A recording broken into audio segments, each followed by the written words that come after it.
Hello, ladies and gentlemen, and welcome to another episode of Crazy Money. This is your host, Paul Ollinger. But you knew that. Hey, it's a great day to be alive. I hope you're aware of that right here in this moment. But even if your day is not going awesome, just sit back and wait because it's going to get more awesomer because I've got a killer interview for you today. The interview is with one of my favorite authors, Ryan Holiday. His books have been some of my favorite reads over the past 10 years. He's sold over 2 million copies of his books worldwide, but he's just a really interesting dude who is so perfect for the time we're in right now. The way he's built his brand is super interesting, and the way he communicates with his readership is only something that could happen in 2019. So I hope you enjoy the interview. Before we get to it, I want to ask you a favor. All right, if you haven't already rated or reviewed or subscribed to this podcast, please do it. And if you're in iTunes, here's how you do it. You search for Crazy Money. You click on the green picture of me with my face and the words Crazy Money. You scroll down past recent episodes to rate and review, and you give me some stars. You scroll down a little bit more and write a review right there. If you got to rewind and listen to that again, please do so. But also, here's what I really want to ask you all.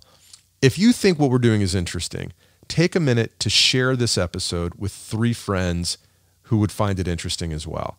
Whatever that friend is who, when you go out and you have a glass of wine or a cup of coffee, you get into the right kinds of conversations about shit that matters. People who read, people who think, people who have great opinions about music. That's who I think you are. That's who I'd like to think my audience is. Is that narcissistic as all hell for me to think that? Well, that's who I think you are. That's who I hope you are. You're the guy with the NPR tote bag and the, the Counting Crows t-shirt. God, that's a little sad, actually. I'm not sure that's who I want you to be. I don't know who you are, but I think you're interesting and you like to learn. Share this via email or social media messenger with 3 friends who you think would like it also. And let's build this community, this Crazy Money community. All right, enough babbling about me trying to get you to do stuff for me. I want you to know about Ryan Holiday. Ryan Holiday dropped out of college at 19. Oh, little Ryan dropped out of college. What are we going to do? Well, maybe he shouldn't have been so upset because he went on to apprentice under Robert Greene, who was a mega author of the 48 Laws of Power. Ryan then went on to a successful marketing career at American Apparel, and his first book, Trust Me, I'm Lying, Confessions of a Media Manipulator, debuted on the Wall Street Journal bestseller list. I guess he's going to be okay after all. Along the way, Ryan developed a fascination with Stoic philosophy and philosophers, and he began to write about them. His 2014 book, The Obstacle is the Way, was read by the New England Patriots during their 2014 Super Bowl winning season. And then after they kicked the Seahawks' ass in the Super Bowl, the Seahawks organization distributed it to their team. I don't know, let's try what they did. What the hell? During a press conference at the Masters tournament in 2019, 4-time major champion Rory McIlroy said that he read The Obstacle is the Way as well as Holiday's following book, Ego is the Enemy, leading up to that tournament. So it works, I guess. Ryan's books have sold more than 2 million copies worldwide and have been translated into over 30 languages. His daily email list, dailystoic.com, Stoic, S-T-O-I-C, reaches 200,000 people daily. That's a daily list that reaches 200,000 people every day. In his new book, Stillness is the Key, Ryan explores how each of us can find wisdom in our lives by slowing down and quieting the barking dogs in our heads. Ladies and gentlemen, it's my pleasure to offer you this conversation with Ryan Holiday. So if we're all going to die, does any of this matter? Nope. My name is Paul Ollinger. I'm a stand-up comedian with a background in the corporate world. I hit the lottery when I worked at a small company called Facebook. I'm fascinated with money, why we're so obsessed with it, and how it makes us happy or not. Welcome to Crazy Money. Ryan Holiday, welcome to Crazy Money. Yeah, thanks for having me. Ryan, you're probably best known for the modern person most responsible for returning the conversation back to the philosophy of Stoicism. What is Stoicism, and when did you start reading the Stoics? Well, actually, it was a guest on your podcast that introduced me to Stoicism. I was in college, and I was at a conference, and afterwards I went up to Dr. Drew, who was the speaker, and I said, hey, what are you reading? Is there anything you think I should read? And he happened to be reading the Stoics at that moment. And so it was just a right place, right time kind of moment. And I went back to my hotel room and I bought these 2 books, and they ended up changing the course of my life. At that point, I was probably not unlike a lot of the people listening. I thought Stoicism meant having no emotions. That's what the word Stoic means. And I was vaguely familiar with who Marcus Aurelius was from the movie Gladiator, and that's about all that I knew. So this idea that it was a very practical philosophy that sort of explained how one ought to go through life, what to do, what not to do, what kind of person to be, how to deal with the very real sort of contradictory desires and urges and forces that we all have, was certainly not what I was expecting when I got this random book recommendation. But that's what Stoicism ultimately is. The sort of definition I give people now is I say, the Stoics believe we don't control what happens to us, but we always control how we respond. And their sort of quick set of principles for responding were basically just four different virtues. They believed in courage, justice, wisdom, and temperance or moderation. And that's basically all the philosophy is. And you've written, this is your third or fourth book, depending on how you define it, about Stoicism. The others were Ego is the Enemy, The Obstacle is the Way, and a collection of thoughts from Daily Stoic, correct? Yes, and then I did a journal that is a collection of Stoic sort of weekly thoughts and then a daily prompt inspired by Stoicism as well. So your most recent book is Stillness is the Key. And I want to get deep into this because I think it's really important. How do you define stillness? It's one of those words I think somewhat defies a quick or easy definition, but I think that's kind of why it's so powerful. It's one of those things, they say you know it when you see it, but I think stillness is this sort of moment when everything slows down, when you get clarity, when you have a flash of self-awareness, when you have a flash of perspective, when all of your faculties are directed at the task in front of you, when you're sort of fully present. The Stoics' definition of stillness is basically those moments when we're not being jerked around by, external or internal forces, when we have some level of sort of equanimity or serenity or calmness. So I think, when you throw all that out there, you can kind of approximate what stillness is. To me, it's something certainly every person in the world has experienced, some of us more so than others. And I think those of us who've experienced quite a lot of it know it to be a pretty ephemeral, fleeting feeling that's unfortunately a bit too rare. You talk about peace within oneself, the concept apatheia. Mm-hmm.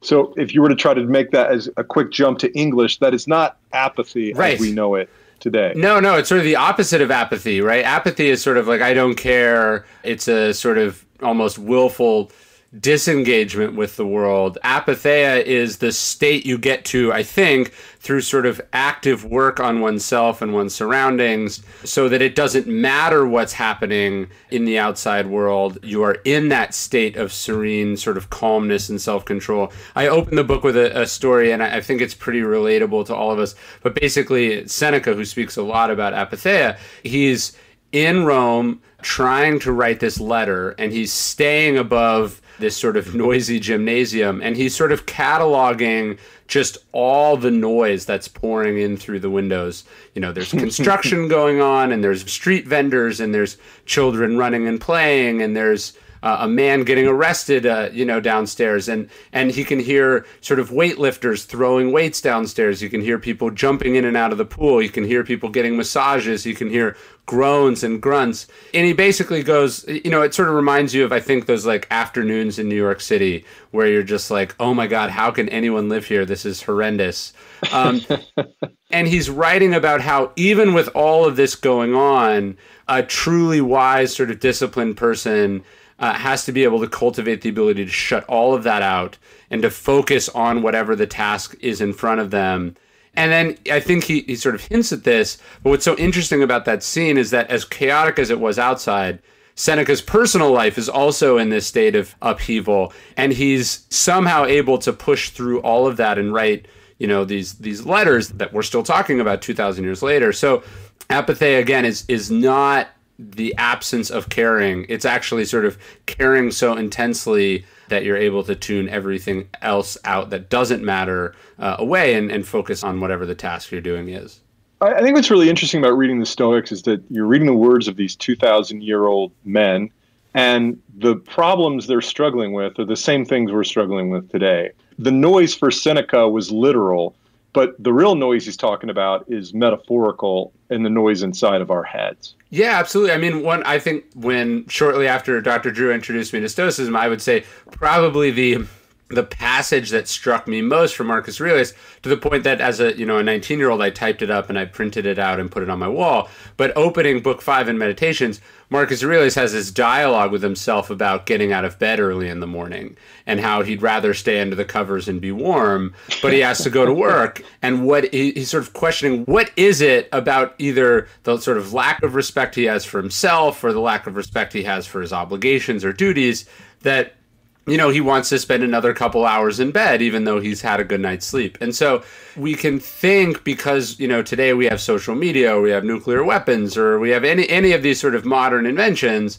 that we're dealing with this totally new set of problems. And in fact, we're basically just dealing with the same problems we've always dealt with. If anything, our problems are less now than they were then. And we've always struggled to push through them. I mean, my favorite quote in the whole book is a quote from Blaise Pascal, where he says, like, all of man's problems stem from his inability to sit quietly in a room alone. That was in the year 1500. And so right. It's always been hard not to reach into your pocket and grab something. It's just today we can grab an iPhone or Facebook or Twitter or whatever it is. Yeah, I think our importance are sort of less existential from an immediate threat standpoint, and yet the trivial makes itself urgent constantly in our day. Yeah, I mean, look, there's certainly health problems. People turn on the news and you're scared about Ebola, or you're scared about Zika. It's like literally tens of millions of people died in like a 5-year period from the plague in Marcus Aurelius's reign. So I think what's interesting is the Stoics talk about how history is just the same thing happening over and over and over again. And that we should have some humility about this and some perspective. That we shouldn't get so worked up about things. I was actually, I just read Gerald Ford's memoir that he published after he left the presidency. Surprise, loses the election to Jimmy Carter, and he writes this thing. And anyways, I was struck by this one page where he was talking about how the Department of Justice had become so politicized and how dangerous that was, and how he had worked to put in a number of reforms after Nixon to depoliticize the Department of Justice. And you're like, okay, people have been waking up worried about the exact same problems that CNN is freaking out about this morning. That's not to say they're not real problems, but like, we have always been under the impression that the world is ending, and so far it hasn't. You discuss anecdotes from history in your book, everything from JFK using stillness to get us through the Cuban Missile Crisis, to a professional baseball player who used slowing down as a way to recover from a slump. Can you briefly explain how JFK and Sean Green used slowing down to get through some of the crises in their lives? Yeah, I mean, what's so remarkable about something like the Cuban Missile Crisis is that there was no consensus at the time about what Kennedy should do. In fact, actually, that's not true. There was a consensus. The consensus was that the United States needed to blow Cuba off of the map, and that there was almost no time to hesitate or even consider any other option. Right? Like the military leaders in the United States were unanimous, as were the leaders of both houses of Congress, most of Kennedy's advisors, and so were most of the ex-presidents. They were like, yeah, you got to blow up Cuba. And Kennedy was the only one who said, what happens after that? He's like, if Russia blew up one of our allies, I would be forced to retaliate, right? Like, even if I had been doing things there, I would not be able to tolerate this. So, and he says something like, look, I'm not so worried about the next step. I'm worried about like the 7th or 8th step. And he's like, I'm worried that you guys who think you're so right are in the convenient position of, if you turn out to be wrong, no one will be able to hold you accountable because we'll all be dead. And so what Kennedy was able to do is go, do we have to make this decision right now? Not that he delayed so much, but he knew that this had probably been a rash move by the Russians.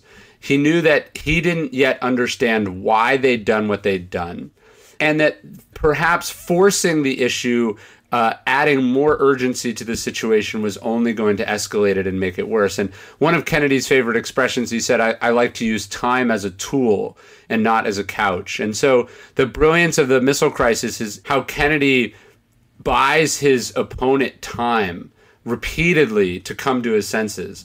First, he doesn't immediately strike. Then he takes the issue to the UN. Then he announces that he's going to put a quarantine around Cuba, which is itself called a quarantine, not a blockade, to be less aggressive. It's like a 250-mile quarantine, but then he realizes maybe Russia doesn't quite even realize that he's serious yet, so he expands it to 500 miles, or actually the other way around. He shrinks it to give them more time.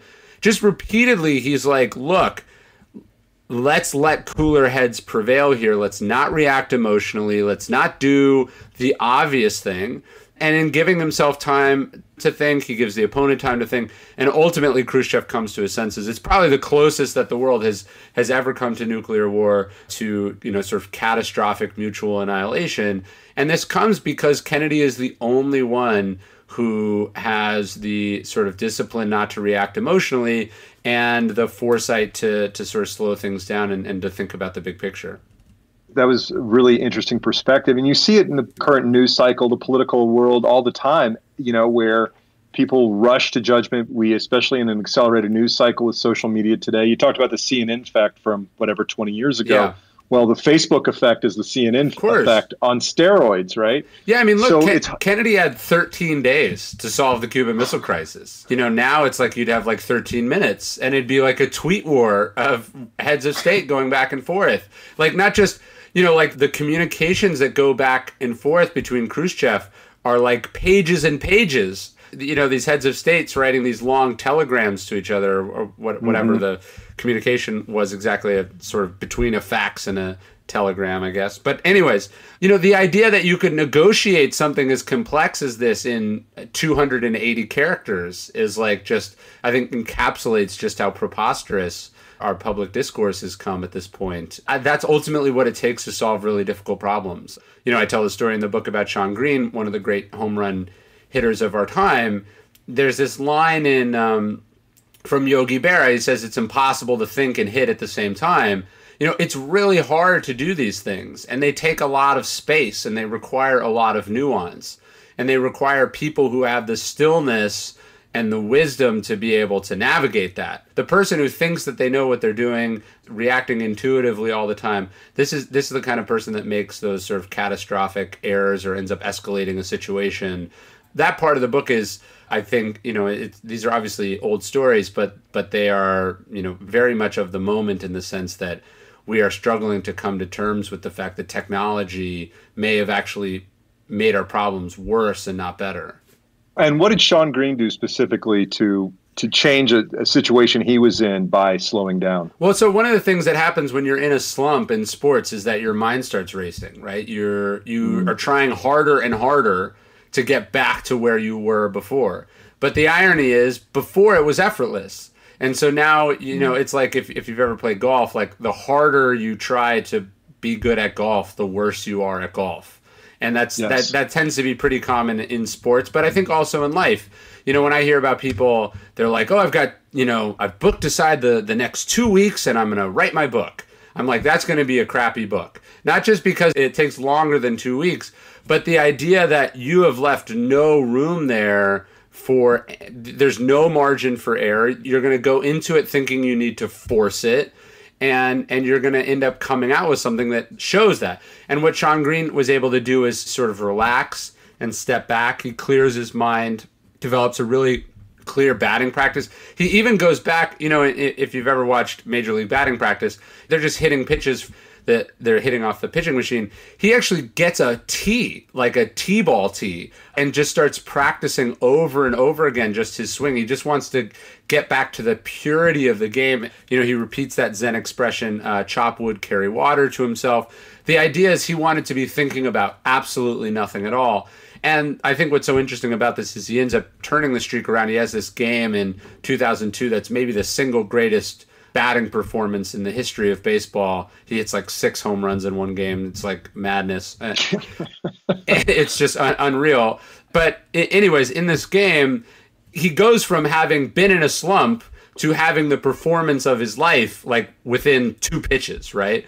And you can watch, he's writing about it in his diary, but like you can see how quickly the mind goes from being like this voice whispering in your ear that you're a piece of shit and you're going to get fired to, oh my God, you're amazing, you're going to break a record. And, and none of this is helpful, right? You have 400 milliseconds to hit a major league pitch. You shouldn't be thinking about anything at all except for where your feet are and where the bat is. And so it's a similar thing to Kennedy. It's about slowing things down. It's about pushing away distraction.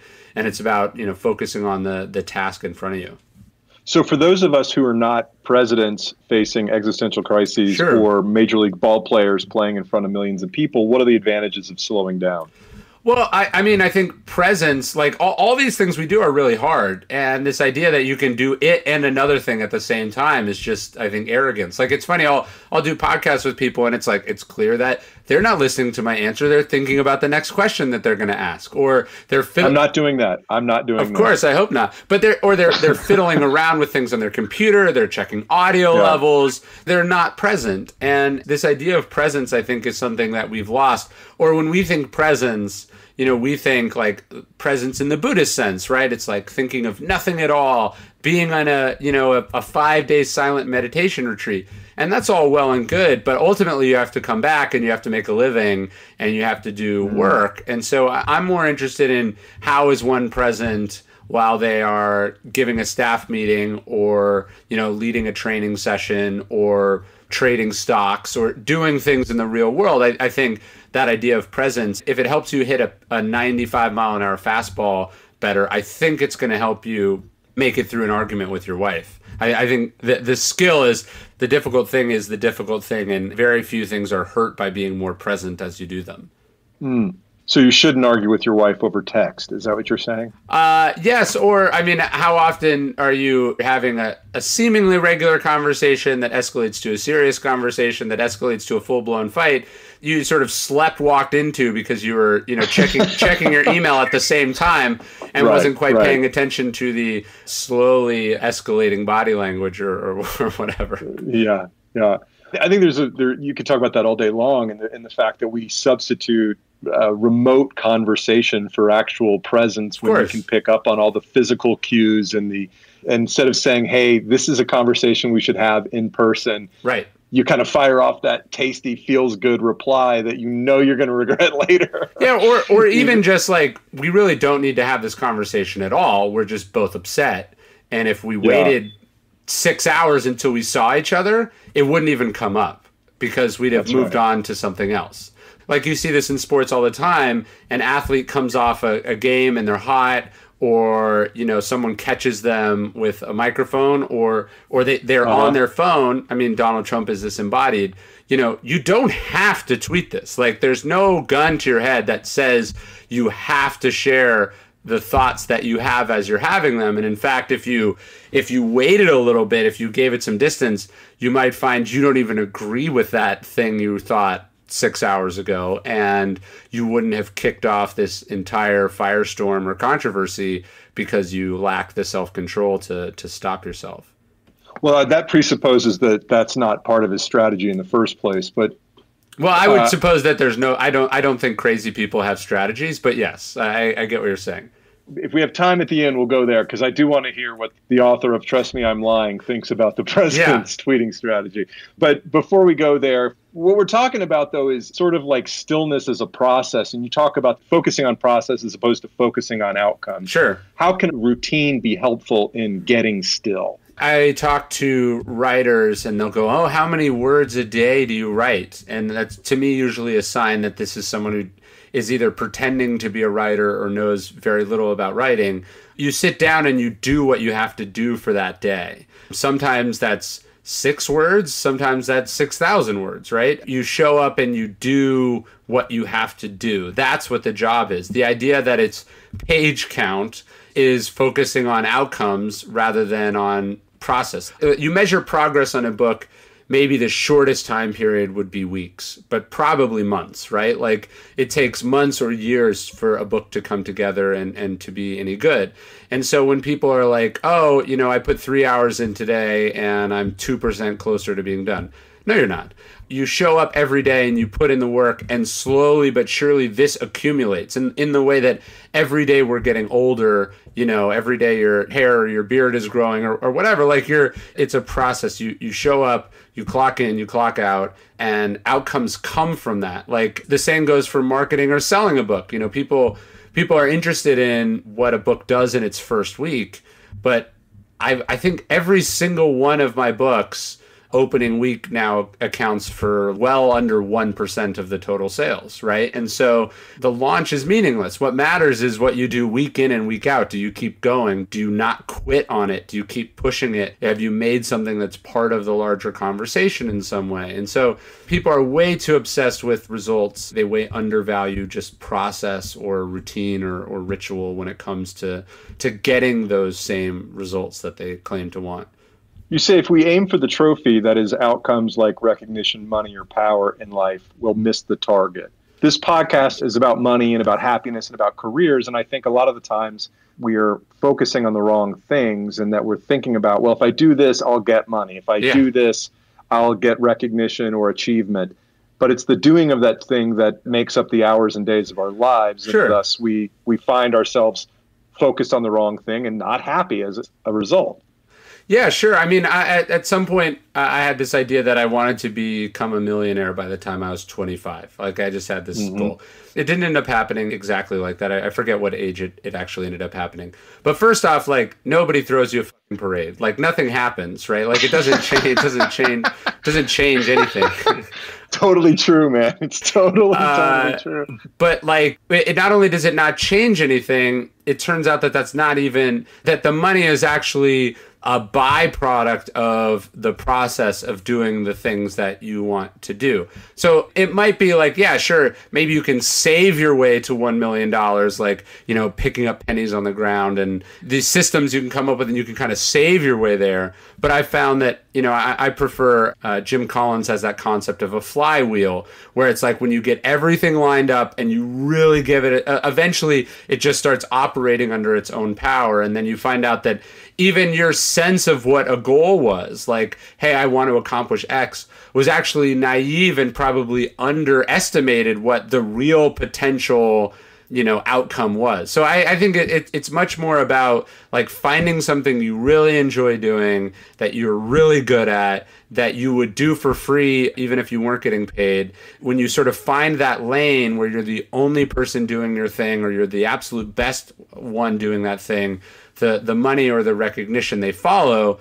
But the benefit of it is that you actually care less, because what you actually are excited about is that you keep getting to do the thing.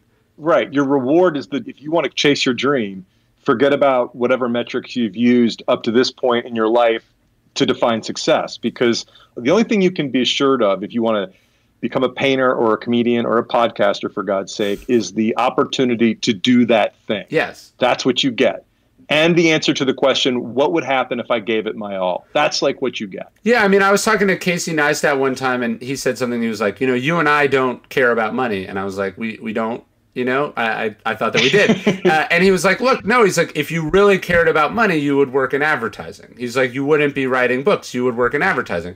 And then I sort of realized he's right. Maybe advertising doesn't resonate with people the same way, but it's like, if you really cared about money, you would go work on Wall Street or whatever. Like, and so when I talk to authors and, they're talking to me about like these sort of very small picture financial matters, is the math better to self-publish or traditionally publish or whatever it is?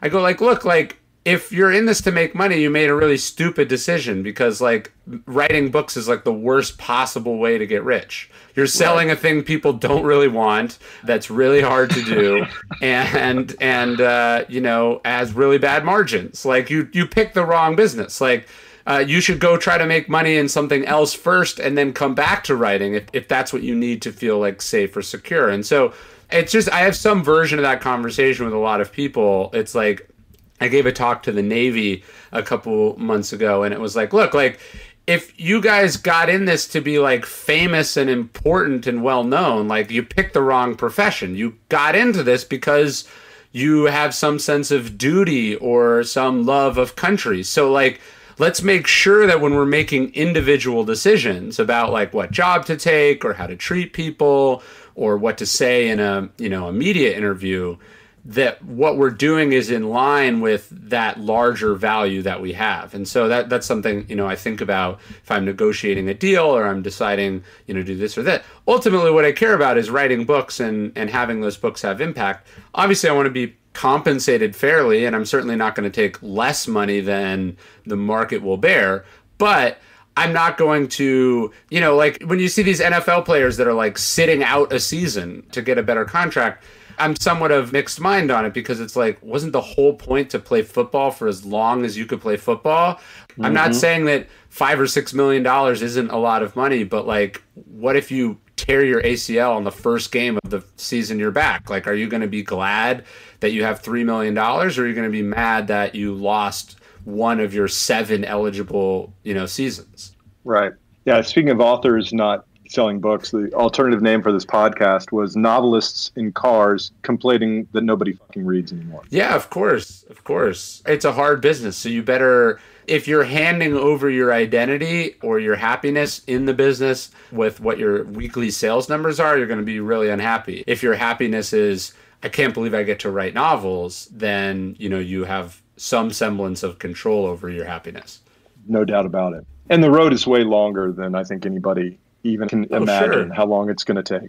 All right, I'm going to list a few things, and I'd like you to offer some thoughts on how they get in the way of stillness. Sure. Ambition. Yeah, ambition makes it impossible to be happy with what you currently have.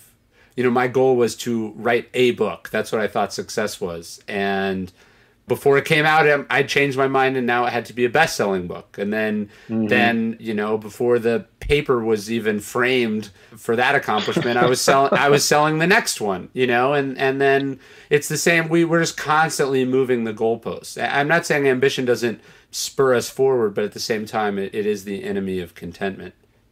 Envy. Very similar thing. What happens is you're very happy with what you have, and then you see what other people have, and all of a sudden you're not happy with what you have anymore. And we tend to do a very insidious thing with envy, where we go like, again, we were talking about Trump. It's like you go like, oh, but look, Donald Trump's president. I would like to be president. And you don't think, oh, but then I would have to be Donald Trump, right? Like you think, I get to be me and president. And it's like, no, they require certain compromises. Workaholism. Similar thing. Are you driving the work, or is the work driving you? I think this is a very common thing. And I think what tends to happen is that, the things in our personal life, stillness, these things are unpredictable. They're hard to control. They can be volatile. But like your work is always there. You always have control over your work. It's like, so you have an argument with your wife that can be baffling and unpredictable and totally illogical, but your work is exactly as you want it to be. So you can go to your office and bang out emails and be the master of your domain, or you can sit uncomfortably in your own living room and try to solve this problem, right? And so which one do we gravitate towards? We gravitate towards the easy one. The one where you can check boxes and feel like you've done something. Yes.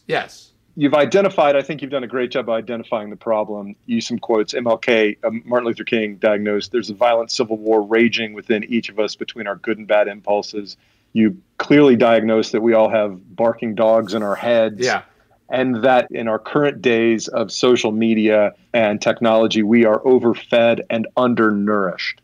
What is there to do? How does the average person help themselves on the road to stillness? I think routine is a huge way to get there. When I look at most people who claim to be overworked or overwhelmed or have no stillness, and then I look at their personal life, it's a total mess, right? They have a part-time job trying to pick people up on dating apps. They don't wake up at the same time. They don't go to bed at the same time. Every meal is a set of choices between doing the right thing and doing the wrong thing. They have sort of no form of exercise in their life. They have no quiet time period, let alone to do any sort of reflection or sort of work on themselves. They've got childhood traumas that they haven't dealt with. So I think we start with, okay, what time we're going to wake up in the morning? What time are we going to go to bed in the evening? What hobbies are you going to have? What exercise are you going to do? Why don't you try getting in a steady relationship that requires you to be a better person? Why don't you, spend some time with a journal in the morning? Why don't you quit your job that you hate? And, so I don't want people to think that stillness is just this thing you magically solve in your mind. I mean, I think you can think your way part of the way there, but ultimately it's going to be determined by some decisions you make, whether that's reading books or sitting down with a therapist or, deciding to go on a friend purge. I think you got to do stuff. You got to work your way there. It's not just going to happen. And it's not just binary. You don't just wake up and say, I'm still today. I mean, no. You can make small incremental changes that have big impact. Yeah, I mean, so Viktor Frankl, the Holocaust survivor, he was saying that happiness can't be pursued, it must ensue. And I think stillness is a similar idea. It's sort of, you set the conditions and then it appears briefly in fleeting moments, and you enjoy it while it's there, and you understand that it comes and goes. In the same way that enlightenment is also not binary. You don't have it or you don't have it. It's a sort of a thing out in the distance that you're working towards on a regular basis, and you're always getting a little closer, and maybe you can smell it or taste it, but you never fully possess it. Marcus Aurelius said, which, by the way, I love the fact that in all these books about Stoicism and in Daily Stoic, your site and daily email, that you refer to Marcus as Marcus. Yeah. That he's your boy. Yeah. He's the guy. So sure. Marcus said, the happiness of your life depends on the quality of your thoughts. Sure. I've been working hard to try to implement stillness for a year and a half or so in life, and I've been meditating. And yet when I meditate, one of the things that happens is I can see how noisy my head actually is. And all the thoughts that go through there are thoughts about professional success. They're about achievement. They're not about like, how can I be the best dad I can be? They're not about like, how can I make a good impact on the world? So how can we teach ourselves to think better thoughts?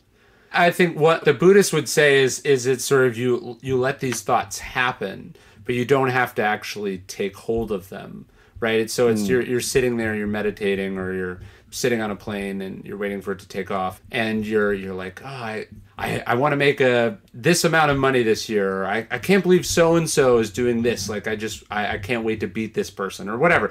You can go like, that's what my mind is thinking.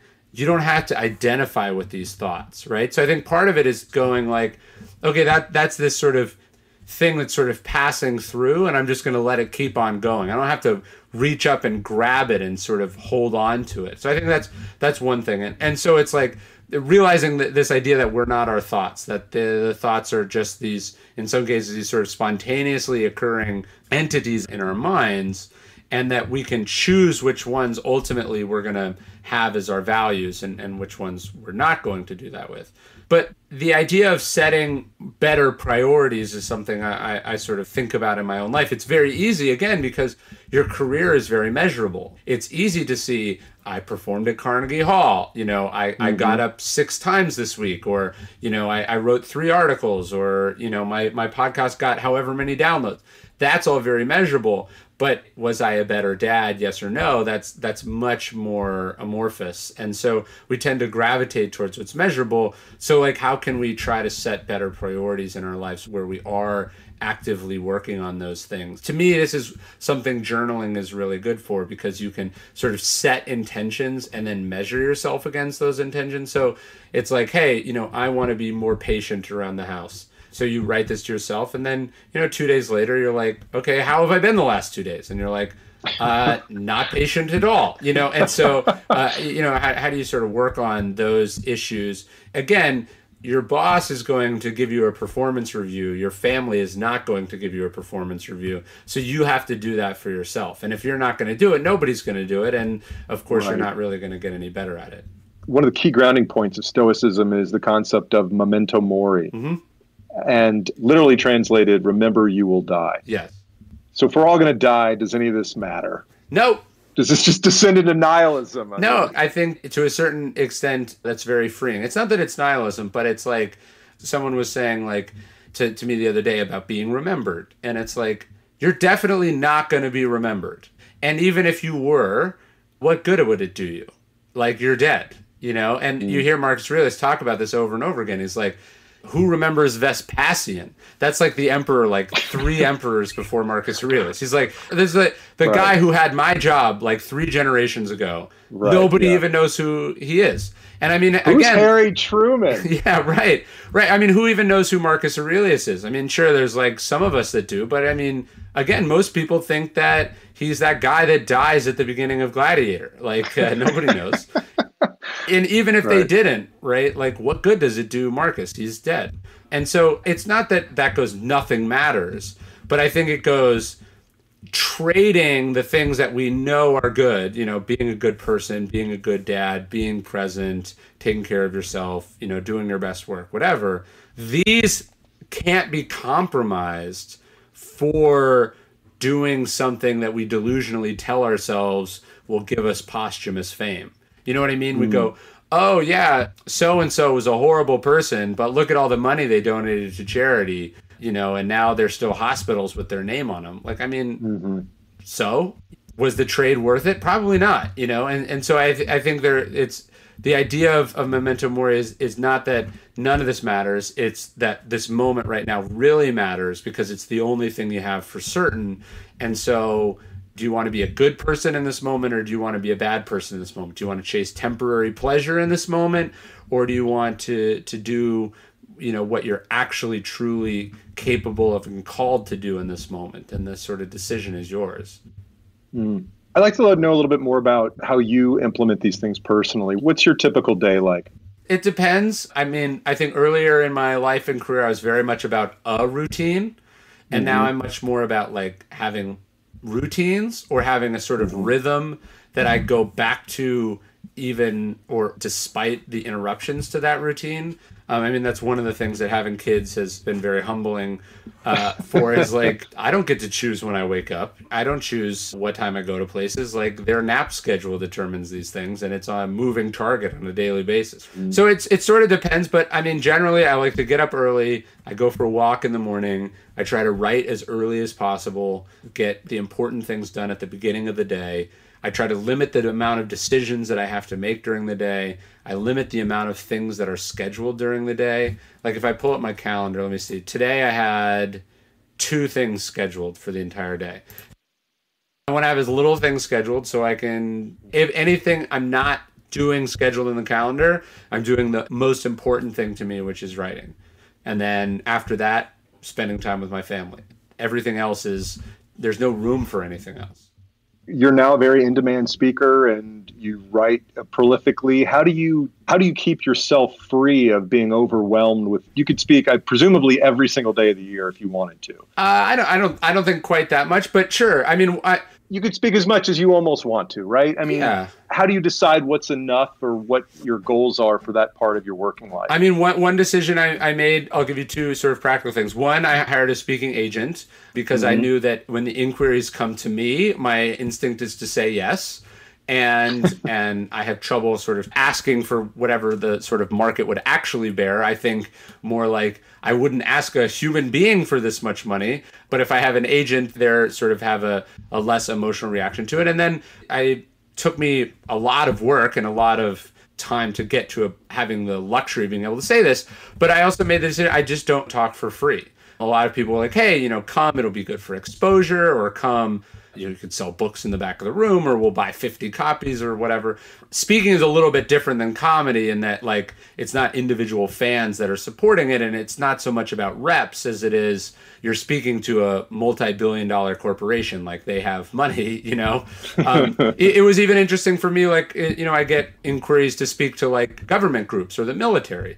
The first time I got this, I was like, oh, these soldiers, they sacrifice so much. Of course I should go talk to them for free. And then it was like, wait, they're not paying for this. Like the defense budget is like 60 cents of every tax dollar goes to the Department of Defense. Like, I don't feel bad asking this multi-trillion-dollar agency to pay for the time that I'm giving them. So, I mean, it was just like, look, I don't speak for free. And so that means that I end up having to say no to people who are friends of mine, or I have to go like, hey, I know we've known each other for 15 years, but I'm going to pass you to a person, and that person is going to talk to you about what you're asking me about. as if we're strangers and that this is a business transaction, because it is a business transaction. And you are asking me, to leave my family. And I just, interesting sort of money dilemma. I have a flight that I have to take to like Eastern Europe. I'm giving a talk in November. It was like, okay, I can leave at 11 a.m. and fly business class, or I can leave at 5 p.m. and fly economy. And they're actually both free because I'm flying with miles or whatever. And it's all sort of part of the fee or whatever. And it's like, okay, what am I going to do? 6 hours at home on a Sunday, worth trading for a slightly more comfortable seat on an airplane. These are tough decisions. But I'd say the over-under is like 4 hours. I don't know, man. That's a valuable seat up front. Yes. But anyways, you have to decide sort of what's important to you and what you're prioritizing. And then you have to sort of constantly check yourself against those decisions. And you end up saying no to cool stuff on a pretty regular basis. But that's life. How do you decide how much money you need to make every year? Because if you wanted to maximize money, you would have a different schedule than you do right now. You would have more than 2 engagements on your calendar today. Yeah, right. I'm sure there's something I could have done that would make more money today. But ultimately, what I have to remind myself is, and this is where you learn some of these things by trial and error, is that how do I calculate? I could have written 2 pages in a book that could make many times what I would make over the course of my life. These 2 pages in a book, obviously compiled with other pages in a book, would add up to be worth a lot more money than a speaking gig or, a consulting opportunity or whatever it is. So I have to remind myself that there's an opportunity cost to the things that I'm saying yes to.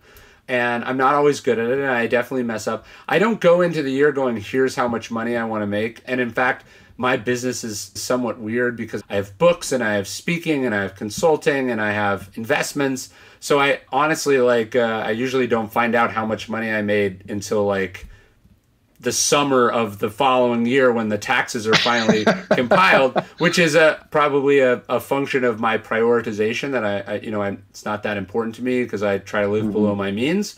But also again, the profession that I'm in, the primary thing is about doing the work, not tallying up exactly how much the work is worth and what I'm trying to get out of it on an annual basis.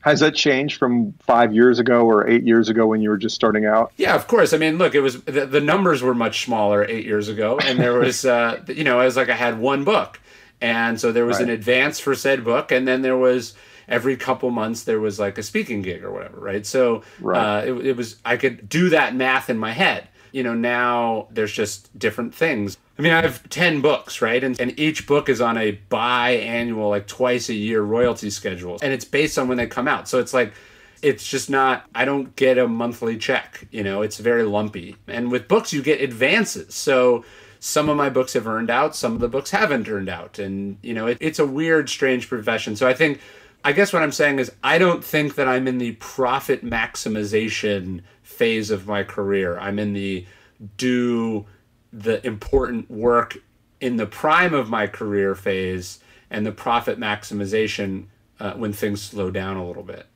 Stillness is the key, the movie. Yes, sure. Or the video game. I don't know. I see think merchandise it'd be a pretty boring going movie, but okay. What do you want to accomplish from here on out? What's your mission? I sort of have 3 goals as a human being. One is to write more books that I'm proud of. The other is to stay married, and the other is to be a good father. So I just those are like the 3 things that I just sort of think about in terms of my goals. I don't have any this is how many books I want to sell, or I want to run for public office, or I want to win this prize, or I don't really think in terms of that. And I think that goes to what we were talking about earlier in terms of process versus outcome. I know for the most part, barring traumatic brain injury or a blacklist or something, I can continue to produce books that I'm proud of. I would say that's 90% in my control. And, how those books sell, how they are received, so on and so forth, that's considerably less in my control. So I try to make that less of my goal. One of the first books of yours that I read was Conspiracy, which for those who have not read it, it is fascinating. Oh, thank you. That story is unbelievable. How much of your writing do you want to do more business journalism, and how much do you want to do more reflection on philosophy and things like that? To go to what we were just talking about, I'll give you, that is my worst selling book. It sold quite well. It's not, I'm like hanging my head in shame about it, but I think it's my best book. I like to think every book that I do is better than the last one. That's how I, keep myself going. But like when that came out, that was my best book, and it didn't sell nearly as well as other books that I think are not as good as it. If my identity is going to be tied up in, how it does, that's going to be really unfortunate for a lot of reasons. One, I think Trump sort of swallowed the media cycle. So that's like a reason that books like that have had trouble breaking through. Also, there was this weird thing with Amazon. Like typically when you put a book out, Amazon substantially discounts it, right? Like books are never their list price on Amazon. For whatever reason, for like all the way up until close to the end of the first month, the price never budged. So it sold for like $25 when all my other books are like $15. We have no idea why this happened. It could have been a technical glitch. It could have been people at Amazon didn't like the book. It could have been a whole number of things. It could have been, they were testing something and my book was the test. I don't know what it was. But the point was, it probably cost me 10 or 15% of my first year sales for that book. So again, the more you do this, the more you are exposed to random swings of good luck and bad luck, and you got to be able to look in the mirror and know that you did what you wanted to do. The ball wasn't bouncing your way there. Were you able to call on your Stoic training and keep it in perspective? Yeah. I mean, look, you certainly are going to have firm calls with your publisher about like, how do we fix this? Because maybe it's actually not a problem that's outside your control. Maybe it's somebody's fault. Flipped a switch, and if you switch it back. Yeah, right. You got to figure that out. But ultimately, it's like, okay, I did this. The people who read it thought it was good. I know it's good. It's going to find its audience over time, or it's not. I have to get back to work on Stillness. Like I turned immediately to the next book, which is ultimately, I think, the greatest therapy there is for success or failure. And again, all your books I found very interesting, but for different reasons. Some are about reflection and about life priorities, but Conspiracy was a story, and it was a really compelling story. The story, I think you have to give credit to the insane people involved. But absolutely, I wrote the book to see if I could write that kind of book. Like I was interested in the challenge of swinging at a different kind of pitch. Well, and I think you cranked it out of the ballpark. Thank you. Most authors don't have the ability to control their own destiny. Yes. As you've built a brand, you have built a direct connection with many of your fans. And, sure. and the primary way that you're doing that is through Daily Stoic. Will you talk a little bit about what you're doing at Daily Stoic? Yeah, so we wrote this book a few years ago. My agent and I actually did it together, which is pretty unusual. He did all the translations, and it was actually his idea to do the project, so I give Steve a lot of credit. But going into it, I said, look, I think it's interesting to write a page-a-day book, but what I'd really be interested in is a platform where I produce something every day for people, because what could that add up to over a long period of time? And so the domain dailystoic.com cost $6,000. It was not a fun purchase for something you don't know if it's going to work or not, especially because it was supposed to be $3,000, and the guy doubled the price when he found out who I was. But I started just sending this email out every day. And then, community grew around it, and then I thought, well, I have access to these people. Why don't I make things related to the philosophy? And I was like, I don't want to make T-shirts. I don't want to sell stickers. I want to sell things I would actually use. And so the first thing we made was this Memento Mori coin that you carry around in your pocket. That's sort of a physical reminder of the philosophy. And that came because I was looking on Etsy to see if I could buy something like that, and it didn't exist. And I thought, well, look, I'll make this and then we'll sell them and it'll be an excuse. I'm not going to make a coin for myself. And so we did it, and it's turned out to be a very successful business.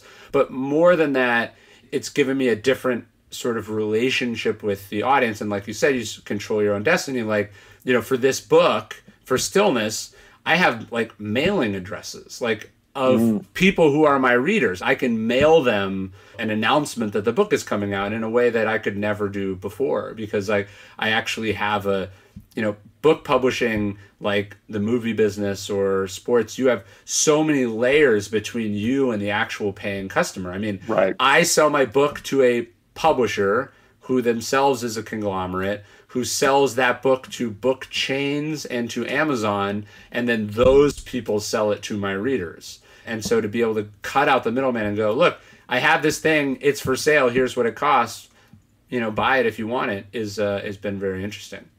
So last night I did a show at a brewery here in town. I'm doing the show and the host mentions my podcast, and I'm on the way out the door. A couple of guys stop me. We start talking, and he goes, well, tell me about your podcast. And I said, well, we talk about money and we explore how our relationship with money leads us towards or away from happiness. I've had Adam Carolla, Dr. Drew, a few other people on. And I said, tomorrow I'm really excited because I'm talking to one of my favorite authors, Ryan Holiday. He goes, you're going to talk to Ryan Holiday tomorrow? I said, yeah. And he pulls out his wallet. And what's he pull out? No way. The Memento Mori coin. Oh, so that's fantastic. Wasn't that cool? So cool? Yeah, that is awesome. To me, ultimately, again, like, I'm not saying that I don't turn a profit selling these things, but like, if I really wanted to make money, I would, be hustling cryptocurrencies or something to sell, right. Philosophically inspired pieces of metal is not where the money is, but it is a very meaningful experience, and that's my favorite part of doing it. Well, you're saying earlier, if you find the thing that you're completely dedicated to and you just do it and do it well, you'll find your niche eventually. And yes. Yeah, I think you're as good an example of that as I can think of. And, thanks. Your writing has entertained, informed, and inspired me. And I just want to say sincere thank you for you doing the work that you're doing. Oh, that's so cool. Well, I appreciate it. Okay, so dailystoic.com is the right place for people to find you. Anything else that we want to talk about before we jump off? No, it's Daily Stoic, and then I'm at Ryan Holiday and ryanholiday.net pretty much everywhere as well. Ryan, thanks for joining us today. Of course, thanks for having me. All right, Ryan, thank you so much for your time. Love talking to you, and good luck with the new book. Ladies and gentlemen, if you want to find out more about me, see links to my videos and comedy EP, you want to see where I'm performing next, or peruse back episodes of the podcast, you can do all that and more on paulallinger.com, OLLINGER.com, paulallinger.com. That's what I was trying to say. Next week, more great conversation. Be sure to subscribe to this podcast on whatever app you're listening to it on. Double preposition dropping. I get it. Anyway, thanks very much again to Mike Carano, editor, producer extraordinaire. Please make me sound smart. Goodbye.